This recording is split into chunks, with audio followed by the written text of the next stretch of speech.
Pour moi, c'est ça l'intérêt de l'exposition, c'est de mieux connaître Courbet pour mieux apprécier ses tableaux.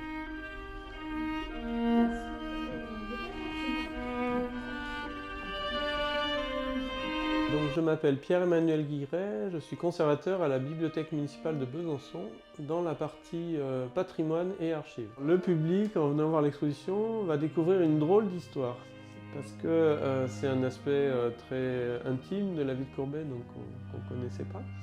Et puis Courbet avait une sacrée personnalité, donc les gens vont être surpris. Ça donne vraiment une histoire étonnante. Il y a plein de choses à découvrir. La relation évolue en fait entre Gustave Courbet et Mathilde Carly de Sfazema.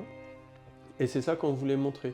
Parce qu'il y a une histoire de manipulation, il y a une histoire d'arnaque sentimentale.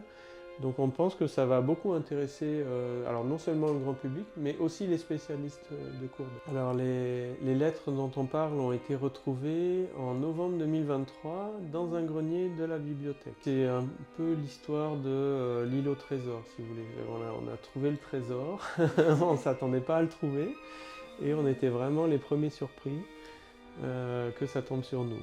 Et donc après on a gardé le secret pendant 1 an, le temps d'être vraiment prêt à pouvoir répondre à toutes les questions. Voilà. Alors, pourquoi venir voir cette exposition ?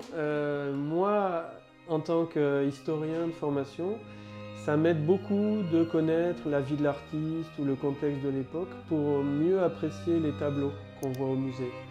Parce que sinon, je trouve que c'est pas facile de se rendre compte de l'intérêt de tel ou tel tableau. Ce qui est vraiment frappant, si on pense à son tableau L'origine du monde, qui est vraiment ultra célèbre aujourd'hui, là, dans ses lettres, il y fait des références indirectes, mais quand même très précises.